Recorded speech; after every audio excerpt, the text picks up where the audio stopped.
the channel and welcome back to World of Tanks as well. As many of you know, it's Kranvagn top of the tier this month on the EU server, meaning discounts on the Swedish tier, the Swedish heavy line, excuse me. And as probably a few of you are, I am also grinding my way up to tier 10 to the Kranvagn. I'm not sure if I will get there on time. I don't know if I have actually have the time to put in the effort to get all the way to tier 10. But we're at tier 8 at the moment with the Emil I. Sadly, I have a bit of a love-hate relationship with this tank at first.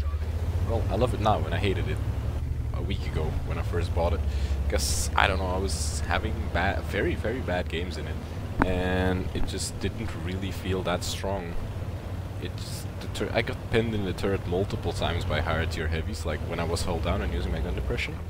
Which was very surprising, because I thought this thing had a good turret, but that was bit disappointing, and the clip reload seemed so long, and the unload time also seemed so long for what the clip actually is.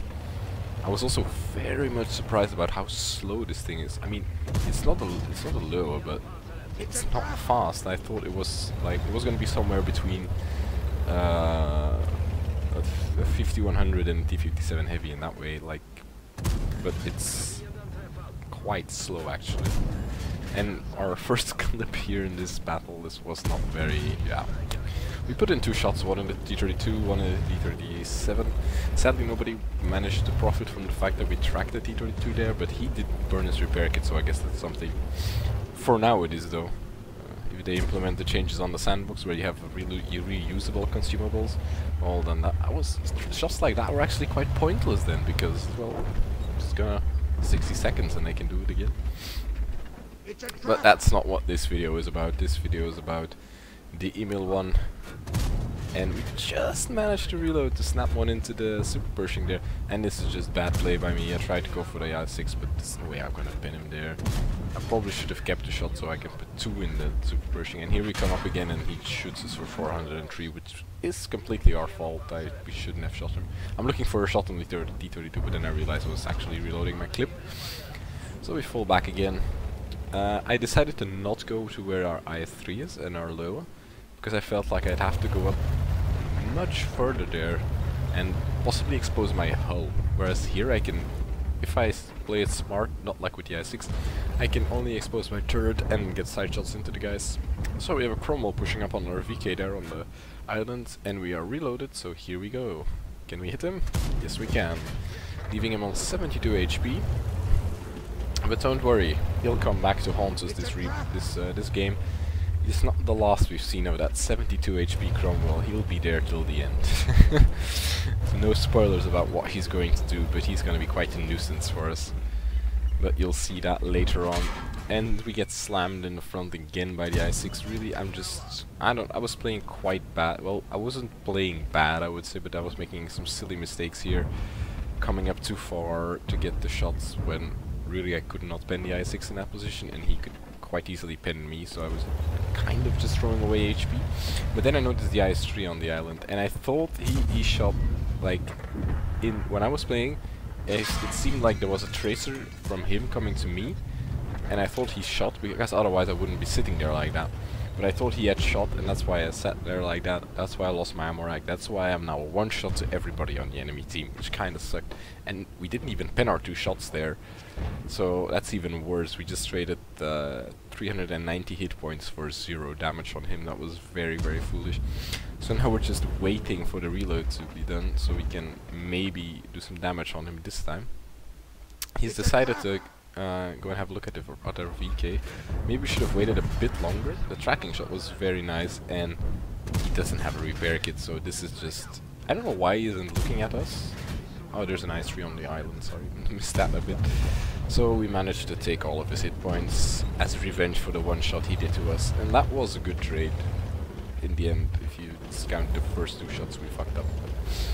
Now we're left on 200 HP, which, to be fair, isn't very good, because we're basically a 1 shot to everybody, and we still have those 2 tier 8 heavies there waiting. Well, the Lewin is the only one holding the hill right now, and we have a Leo on the hill. The Leo just died, so now it's Leo on the hill versus us here. Luckily, our artillery managed to finish off the T-32, which had like 20 hit points or something, which was very nice because he was quite strong in that position, being held down to me. Now the IS-6, he was going forward, but the question is, will he go forward enough? It doesn't seem like he wants to. He's just chilling behind a rock, but our RT puts in another shell. That's Crusader SP, but he was actually using the gun from the FE304, so that's why you'll see him firing so quickly. And sadly we track him. He repairs his tracks, but we're just fast enough to finish him off anyway. I instantly go for a reload because there are no threats nearby at the moment, and I want to be ready and have a full clip when the enemy tanks arrive. So again, we're just chilling. We're at 3k damage at the moment already, which isn't too shabby. Just kinda sad that we're down on hit points so much. And their IS-3, who was camping in base all games, suddenly decides he wants to be useful and comes to the hill, together with their ISU-152. Now, the ISU-152 will probably won't have many issues with going through my turret. And I don't know if he did that on purpose or not, but oh, and we got so lucky there. That could have ended our game. But I don't know if the ISU was doing it on purpose or not, the wiggling behind the wreck, because it seemed like he was doing that by accident, but actually paid off. And I'm not sure, you'll see the enemy team doing that quite often from now on. They want to poke on the Leo and go kill the Leo, but they already got shot by me multiple times. I have been here the entire battle, I've been spotted here multiple times, and they still think it's a good idea to go up the hill, like this says you, like, what is his plan? I've been spotted here multiple times, I've been here the entire game, but somehow he decides it's a good idea to pull out in front of an autoloader. Maybe he was counting my shots and knew that I only had 2 left. Which, still, why would he do that? Because if he doesn't know my reload, who knows, I might have been reloaded and had 4 shots and managed to kill him. Now the IS-3 comes up again. He doesn't even shoot us. Probably saw our turret and was like, yeah, no, there's no way I can pen that. And artillery is just slowly working over, 20 damage at a time. It's quite funny, but that's just how that little RT gun works, the death of 1,000 cuts. And spoiler alert, you will be seeing the IS-3 doing the exact same thing that the ISU did. And I'm not sure why. They look, just, he knows I'm here, he knows I'm reloaded. Well, he must know I'm reloaded, then he does that. Like, what were they thinking? Statistically they weren't the best players, but still, pulling out with your side in front of a fully loaded autoloader? Why would you do that? But you don't hear me complaining. That was, I don't know how much damage we got on that. Well, it was roughly 1,400 damage we farmed on them, so don't see me complaining. And then there's the ISU-152-44 who suddenly pops up. I'm thinking about going via here, but that doesn't seem like a good idea, and we're probably gonna lose our artillery because I'm not fast enough to come back in time. And the scary part is, again, I am a one-shot for that SU. He can take me down in one shot, and if he does, he wins the battle for their team. So I'm slowly going around the corner. He bounces. I don't know how he bounces. I missed my first shot because of... And there's the Cromwell. He leaves me on 60 HP. I'm aiming, he bounces his shot while I'm on 67 HP. I told you we were gonna see that Cromwell again, and I told you he was gonna be a nuisance, but he could have easily killed me there again. I was very, very lucky in this replay, you wouldn't believe it. But here we are. RT missed us. I was going like, please RT, please RT, please RT, no, no, no, no, no, no, no, no, no. And luckily he did miss us. That was very good. So we're up on 5 kills. So can we get that Top Gun? And we probably can, because well, the VK is not that fast and he's quite far behind us. But the question will be, will the M12 kill us? Because we only have 67 HP. And the M12, I don't think he actually has to hit us. If he splashes close enough to our tank, I mean, our side is 20 millimeters. Our front is what, 50 or something. Some silly low number like that. He just has to splash close enough and he'll kill me. So, and that's our Top Gun gone then. But hopefully we can take it home. Now, I don't know where he is. Well, he was spotted there, but I don't know if he has line of fire on me now. So, what you'll see me doing is avoid all the destructible things, so I don't... So if he's scouting around the cap circle, like in the top-down view, you won't see anything getting destroyed. I also avoid the cap circle, just to be stealthy.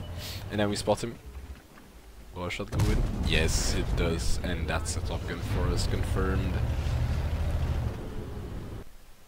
So, we managed to do 5,008 damage, which means we hit a blind shot somewhere on someone. I wonder on who actually. We got 6 kills.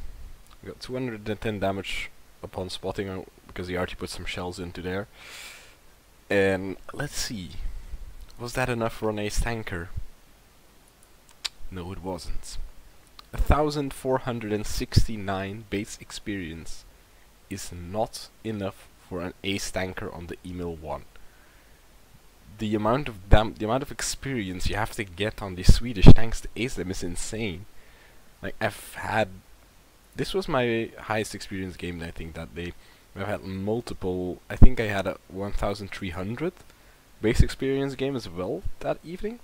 Wasn't even enough for a first class. That was just a second class. A 1,300 base experience is a second class on the Emil I. How crazy is that? But all in all, it was quite a good game, and I'm really happy about this game because I'm finally getting the hang of the Emil I. I really like it now. We got the Spartan medal for that Cromwell who bounced on us when we had 60 HP.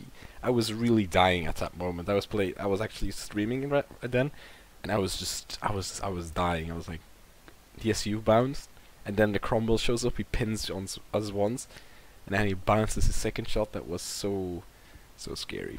Got high caliber for doing 5,000 damage, and then the top gun of course for our 6 kills. But who did we do the blind shot on? Actually, I think the blind shot was on the SU. I have to go back and see the replay, but maybe the SU got unspotted right before we killed him. I'm not sure actually, but as you can see, we got 4,408 experience from that game because I was running a personal reserve, so the grind goes a bit faster. So that's with games like these, the Kranwagen will be within my grasp soon enough. I hope you enjoyed the video, and I will catch you guys next time. Don't forget to leave a like or a comment if you have anything to say to me, or a dislike if you hated the video, but then please let me know why you hated it so I can work on that. I'll catch you guys next time. Have a good day.